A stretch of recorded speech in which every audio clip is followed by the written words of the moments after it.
Hello friends, இந்த வீடியோவில் பொருளாதாரத்திலிருந்து மிக முக்கியமான கேள்விகளை பார்க்கலாம்.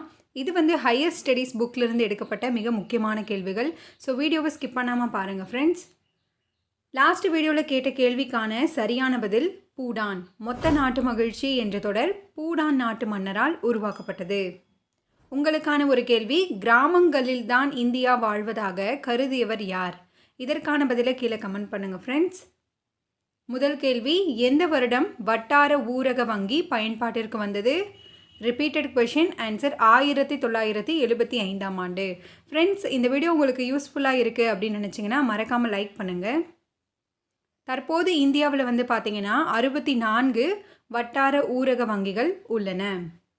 இரண்டாவது கேள்வி, ஊரக பகுதியை கண்டறியும் பண்பு கீழ்கண்டவற்றுள் எது? ஆன்சர் குறைந்த மக்கள் தொகை அடர்த்தி. ஊரக பகுதியின் அடிப்படை அழகாக கருதப்படுவது என்ன அப்படின்னா வருவாய் கிராமம். மூன்றாவது கேள்வி, இந்தியாவில் ஊரக கடனுக்கு காரணமாக கருதப்படுவது எது? ஆன்சர் ஏழ்மை. ஊரக பொருளாதாரத்தின் முக்கிய இயல்பு என்னன்னு பார்த்தீங்கன்னா வேளாண்மையை சார்ந்திருத்தல். நான்காவது கேள்வி, முத்ரா வங்கி அமல்படுத்தப்பட்ட ஆண்டு எது? Repeated question. ஆன்சர் 2015ஆம் ஆண்டு. 2015 ஏப்ரல் மாதம் முத்ரா திட்டம் அறிமுகப்படுத்தப்பட்டது. இது பார்த்தீங்கன்னா எம்எஸ்எம்இஸ் அவங்களுக்கு கடன் வழங்கக்கூடிய ஒரு திட்டம். ஐந்தாவது கேள்வி, இந்தியாவை ஒரு தன்னம்பிக்கை மற்றும் சுய உற்பத்தி பொருளாதாரமாக நிறுவுவதற்கான முதன்மை இலக்கு எந்த 5 ஆண்டு திட்டத்திற்கு இருந்தது? ஆன்சர் 3வது 5 ஆண்டு திட்டம் 1961 முதல் 66 வரை.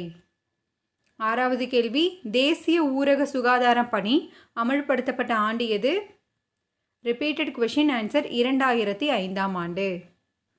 ஏழாவது கேள்வி, பொருட்களின் இறக்குமதி மற்றும் ஏற்றுமதிக்கு விதிக்கப்படும் வரி எவ்வாறு அழைக்கப்படுகிறது? ஆன்சர் சுங்கவரி. Repeated question. கலால் வரி அப்படின்றது உள்நாட்டில் உற்பத்தி செய்யப்படும் பொருட்களுக்கு விதிக்கக்கூடிய ஒரு வரி. இது பார்த்தீங்கன்னா இந்தியாவில் மறைமுக வரியாக இது இருக்குது. எட்டாவது கேள்வி, 20 அம்ச திட்டம் தொடங்கப்பட்ட ஆண்டு எது? Most repeated question. ஆன்சர் 1975ஆம் ஆண்டு. மேலும் சில முக்கியமான திட்டங்கள் தொடங்கப்பட்ட ஆண்டு பார்க்கலாம். ஒருங்கிணைந்த ஊரக வளர்ச்சி திட்டம் 1978. ஊரக இளைஞர்களுக்கான சுய வேலைவாய்ப்பு பயிற்சி 1979. வேலைக்கு உணவு திட்டம் 1977. ஒன்பதாவது கேள்வி, 2011 கணக்கெடுப்பின்படி மொத்த மக்கள் தொகையில் ஊரகத்தில் வாழும் மக்கள் தொகையின் சதவீதம்? ஆன்சர் 60%. பத்தாவது கேள்வி, தேவைக்கு அதிகமாக வேலையில் ஈடுபடும் மக்களின் நிலைமை எவ்வாறு அழைக்கப்படுகிறது? ஆன்சர் மறைமுக வேலையின்மை. 11வது கேள்வி, ஊரக பகுதி, ஊரக மக்கள் மற்றும் ஊரக வாழ்க்கையை மேம்படுத்துதல் என்பது? ஊரக மேம்பாடு. 12வது கேள்வி, கீழ்கண்டவற்றுள் எது ஊரக தொழிற்சாலைக்கான உதாரணம்? ஊரக தொழிற்சாலைக்கான உதாரணம் பாய் தயாரிக்கும் தொழில். 13வது கேள்வி, இந்திய விவசாயி கடனாளியாக பிறந்து கடனாளியாக வாழ்ந்து கடனாளியாக இருந்து கடனையே சந்ததிக்கு விட்டு செல்கிறான் என கூறியவர் யார்? ஒரு எக்ஸாம்பிள் இந்த கேள்வி கேட்டிருக்காங்க. Answer sir Malcolm Darling. 14வது கேள்வி, பாரத் நிர்மான் யோஜனா தொடங்கப்பட்ட ஆண்டு எது? பொறுத்துகளை கேட்டிருக்காங்க ஃப்ரெண்ட்ஸ். ஆன்சர் 2005ஆம் ஆண்டு. மேலும் சில முக்கியமான வறுமை ஒழிப்பு திட்டங்கள் பார்க்கலாம். தேசிய ஊரக நலத்திட்டம் இதுவும் 2005ஆம் ஆண்டு தான் கொண்டு வரப்பட்டது. ராஜீவ் ஆவாஸ் யோஜனா தொடங்கப்பட்ட ஆண்டு 2009. தேசிய ஊரக வாழ்வாதார திட்டம் 2011. தேசிய உணவு பாதுகாப்பு திட்டம் 2013. 15வது கேள்வி, இந்தியாவில் உள்ள ஊரக குடும்பங்களில் கடனாளிகளின் பங்கு எவ்வளவு? ஆன்சர் 4/3 பங்கு. ஊரக குடும்பங்களில் கடனாளிகளின் பங்கு எவ்வளோன்னு பார்த்தீங்கன்னா 4/3 பங்கு. 16வது கேள்வி, குறிப்பிட்ட காலத்திற்கு மட்டும் வேலை வாய்ப்பு பெறுவது என்பது? பருவகால வேலை வாய்ப்பு. 17வது கேள்வி, ஊரக ஏழ்மைக்கான காரணம் என்ன? ஊரக ஏழ்மைக்கான காரணம் வேளாண்மை சாரா வேலையின்மை. ஊரக மக்கள் பெரும்பாலும் பார்த்தீங்கன்னா வேளாண்மையை தான் சார்ந்திருப்பாங்க. ஸோ வேளாண்மை சாராத வேலையின்மை தான் ஏழ்மைக்கான முக்கிய காரணமாக கருதப்படுது. 18வது கேள்வி, பொருளியல் நடவடிக்கையின் ஒரே நோக்கம் நுகர்வே என கூறியவர் யார்? மிக முக்கியமான ஒரு கேள்வி, ஜே.எம். கீன்ஸ். 19வது கேள்வி, பொருளாதாரம் ஒரு அறிமுக பகுப்பாய்வு என்ற புத்தகத்தின் ஆசிரியர் யார்? Repeated question. Answer P A. Samuelson. பொருளாதாரம் ஒரு அறிமுக பகுப்பாய்வு என்ற புத்தகத்தின் ஆசிரியர் பி.ஏ. சாமுவேல்சன். 20வது கேள்வி, பயிர் உற்பத்தியில் கீழ்காணும் எந்த பயிரை தவிர தமிழ்நாடு முன்னணியில் உள்ளது? ஆன்சர் ஏலக்காய். மற்ற பயிர்கள் அனைத்துமே தமிழகத்தில் முன்னணியில் விளையக்கூடிய பயிர்கள். 21வது கேள்வி, தங்க புரட்சியின் தந்தை என அழைக்கப்படுபவர் யார்? Repeated question. ஆன்சர் நிர்பாக் துடாஜ்.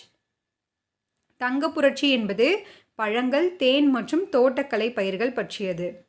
22வது கேள்வி, இந்தியாவில் வைரம் மறுக்கும் தொழிற்சாலை எங்கே அமைந்துள்ளது? ஆன்சர் சூரத். ஆல்ரெடி நம்ம பார்த்துருப்போம். இந்தியாவின் வைர நகரம் என அழைக்கப்படுவது சூரத். 23வது கேள்வி, காட் என்ற அமைப்பு எந்த ஆண்டு அமைத்திட கையெழுத்திடப்பட்டது? Most repeated question. ஆன்சர் 1947ஆம் ஆண்டு. 24வது கேள்வி, பொதுத்துறை வங்கிகளில் உள்ள குறைகளை ஆராய அமைக்கப்பட்ட நிதி அமைப்பு கமிட்டியின் தலைவர் யார்? Answer doctor Narasimhan. இதுவும் எக்ஸாமில் அடிக்கடி கேட்டிருக்காங்க. பொதுத்துறை வங்கிகளில் உள்ள குறைகளை ஆராய்வதற்காக அமைக்கப்பட்ட நிதி அமைப்பு கமிட்டியின் தலைவர் டாக்டர் நரசிம்மன். 25வது கேள்வி, திட்டக்குழுவின் முதல் துணைத் தலைவர் யார்? ஆன்சர் குல்சாரிலால் தேசாய். திட்டக்குழுவின் தலைவர் யாருன்னு பார்த்தீங்கன்னா ஜவஹர்லால் நேரு. திட்டக்குழு நிறுவப்பட்ட ஆண்டு most repeated question. Answer 1950 March 15ஆம் நாள். 26வது கேள்வி, பொருளாதார திட்டமிடுதல் என்பது இந்திய அரசியலமைப்பின் எத்தனையாவது அட்டவணையில் உள்ளது? ஆன்சர் 7வது அட்டவணை. 27வது கேள்வி, இந்தியாவில் குடும்ப கட்டுப்பாடு திட்டம் எந்த ஆண்டு அறிமுகப்படுத்தப்பட்டது? ஆன்சர் 1952ஆம் ஆண்டு. 28வது கேள்வி, இந்தியாவில் மிக பழமையான இரும்பு உருக்கு தொழிற்சாலை எது? ஜாம்ஷெட்பூர் டிஸ்கோ. இதுதான் இந்தியாவின் மிக பழமையான இரும்பு உருக்கு ஆலை. 29வது கேள்வி, இந்திய உணவுக் கழகம் எந்த ஆண்டு உருவாக்கப்பட்டது? Repeated question. ஆன்சர் 1965ஆம் ஆண்டு. 30வது கேள்வி, மஞ்சள் புரட்சியின் தந்தை என அழைக்கப்படுபவர்? மஞ்சள் புரட்சி அப்படின்றது எண்ணெய் வித்துக்கள். இதனுடைய தந்தை யார் அப்படின்னா ஷாம் ஃபிரோடா. ஓகே ஃப்ரெண்ட்ஸ், இந்த வீடியோவில் வரக்கூடிய தேர்வுகளுக்கான முக்கியமான பொருளாதார கேள்விகள் பார்த்துருக்கோம்.